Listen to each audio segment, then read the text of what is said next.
はるかのザリアルジャパニーズポッドキャスト。は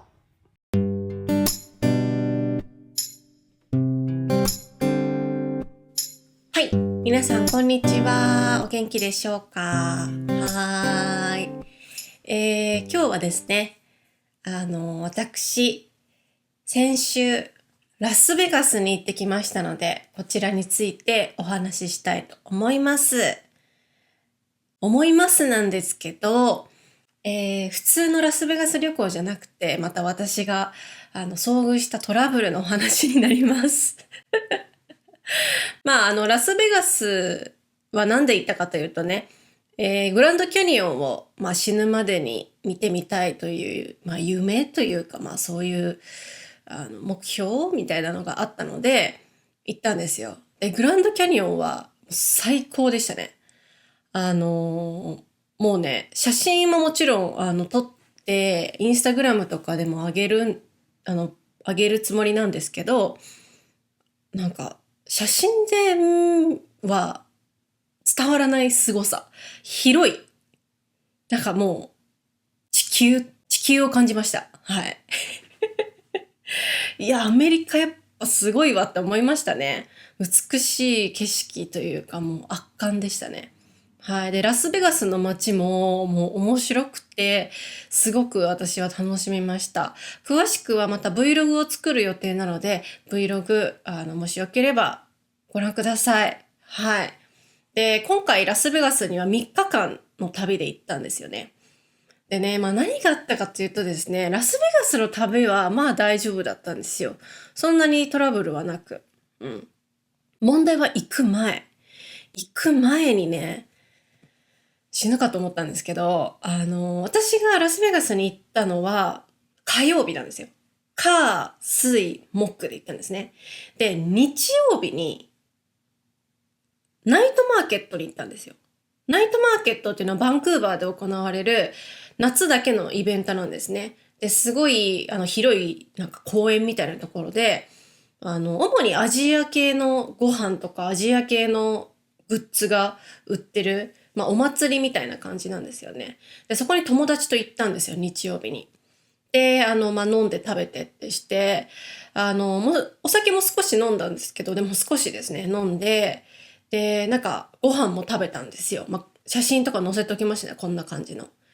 で、楽しく終わって、それが日曜日の夜ですよね。で、その日曜日の夜3時ぐらいに、すごく気持ちが悪くて、もう、すごい、なんていうの、熱が出てるというか、体がすごく熱いんですよ。汗かいてて、やばい、これ普通じゃないと思って、気持ち悪くて、お腹が痛いというか、もう気持ち悪いがすごく強かったんですよね。で、多分、お酒は少ししか飲んでないから、多分お酒じゃなくて、食あたりになったっぽいんですよね。はい。夏のね、外で売ってるご飯でよくあると思うんですけど、多分、フレッシュジュースが原因なんじゃないかと私は思ってます。私がスイカ味を頼んで、友達はイチゴ味を頼んで、友達は大丈夫だったんですよ。で、私だけすごく気持ち悪くなっちゃったんで、多分これが原因だと思うんですけど、食あたりになっちゃって、もう気持ち悪すぎて、寝れなくて、だいたい夜5時、6時ぐらいまで寝れなかったんですよね。で、もう朝8時ぐらいから私はレッスンがあったんですよ。その次の月曜日に。そう。で、月曜日は結構忙しくてずーっと、もう、レッスンで、もう途中でもう具合が悪すぎて、ちょっとレッスンをキャンセルさせてもらった人もいて、ほんとすいませんでした。ほんとすいません。多分これ聞いてると思うんだけど。でも途中で気持ち悪いのと寝不足でもう頭も痛いし、もうよくわかんなくなってきちゃって、で、少しだけ寝て、でも仕事をやんなきゃいけなくて、やらなきゃいけないことがまだまだたくさんあったから、もうどうしよう、死ぬかも、ぐらいの気持ちで仕事して、ちょっと良くなったんですよね。で、その日の夜は、ラスベガスのフライトが、次の日の朝6時だったんですよ。で、国際線になるんですよね、アメリカ行きなんで。なので、3時間前までには空港にいなきゃいけないって言われて、3時間前だと深夜3時でしょ。で、深夜3時に行くんだったら、電車がないんですよ。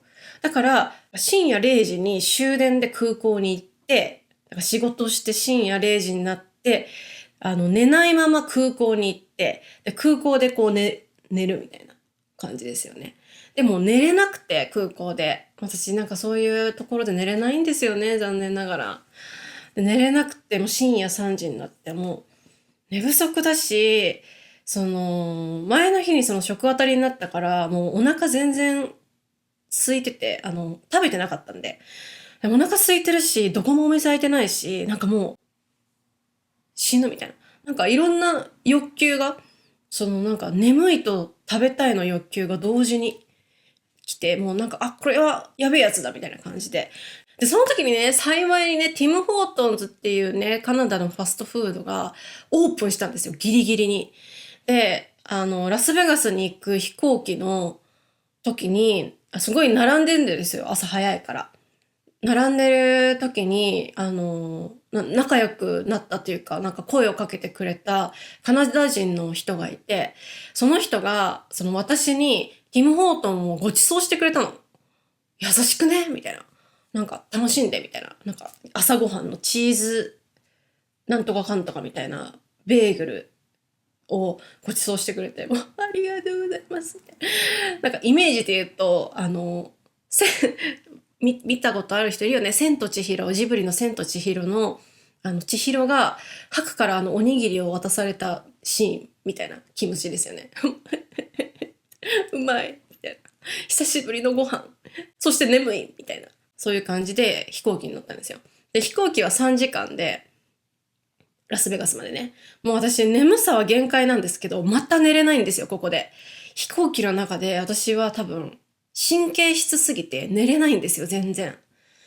でも、もう私は多分、違う世界、多分超能力とか使えたと思う、あの時。もうなんか脳みそが100%稼働してる。アドレナリンが出てる感じ。もなんかもう何でもできますよ、みたいな気持ちですよね。で、ラスベガスに、もう目がもう、なんていうの、バッキバキに開いてて、ラスベガス着いて、でホテル行って、もうなんか目が開いちゃってるから、もうなんかこう、目覚めちゃって、何も、なんかご飯とかももういらないし、とりあえずプール行くかっつってプールに入って。で、そしたらようやくまた眠くなってきて、よし、今だって言って、プールから上がって、あの、ベッドに戻って、ラスベガスで朝10時ぐらいですね、ようやく寝ることができました。大変だった、ここまで。それが火曜日の出来事ですね。この日、月、火で、ほとんど寝ないで、あまり食べられない生活が続いて、もうね、大変だったんですよ。で、まだ続きがあるんですよ。で、ラスベガスの、だいたい10時からだいたい2時ぐらいまで寝てたんですよね、私。で、予定があって、ブーって、まあ夜まで行って、またちょっと寝て、夜6時から、10時ぐらいまで。で、起きて夜10時に。で、次ですよね、もう早朝ですよね。の2時にグランドキャニオンのツアーがスタートなんですよ。やばくないこのスケジュール。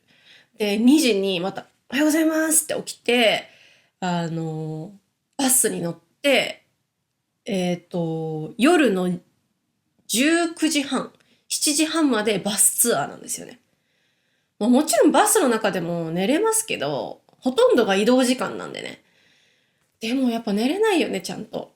狭いし。いやー、きつかったね。で、7時半に帰ってきて、もうラスベガスは最後の夜なので、そしたら。で、夜12時ぐらいまでなんかもう、またアドレナリンが出てんだよね。もうよくわかんない状況のまま遊んで、なんかカジノとか行って、みたいな。で、寝るみたいな。で、またその7時ぐらいに起きて、9時までには空港に行かなきゃいけなかったから、朝のね。もうね、大変超ハードだったんですよね。はい、無事に終わりました、ラスベガスツアー。まあ、そんなツアーだったんですが、3日間の滞在、とってもとても楽しかったです。はい。まあ、Vlog ご覧くださいませ。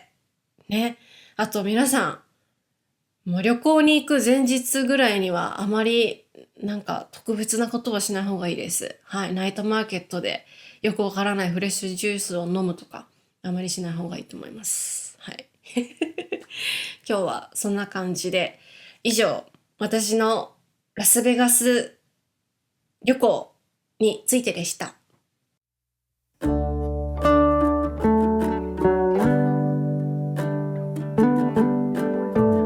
い、今日話した話、またトランスクリプトを作りますので、私のウェブサイトをチェックしてみてください。それから、Twitter、Instagram、YouTube、こちらのフォローもお願いいたします。Instagram はね、プライベート用と、勉強用で2つアカウントあるので、もしよかったら2つフォローお願いします。はい。あと、Patreon、こちらのメンバーも募集しております。Patreon ではですね、ボーナスコンテンツとして、ボーナスポッドキャストが聞けたり、あとは私のブログが読めたり、このポッドキャストで出た、フレーズとかも勉強できたりするので、ぜひメンバー入ってみてくださいね。はい。あと、シャドーイングコースも募集してます。詳しくはこちらをご覧くださいませ。はい。発音上手になりたいとか、話す機会がないけど、話すの上手になりたいって人には、ぜひおすすめです。はい。また一気に喋ったんで、ちょっと疲れました。以上かな。もうね、私はいよいよ日本に帰るんですよ。次のポッドキャストでカナダのこの部屋は最後かな。ね。あっという間の2ヶ月でした。最後までね、楽しんで、いきたいと思います。はい。じゃあ、また次回。さようなら。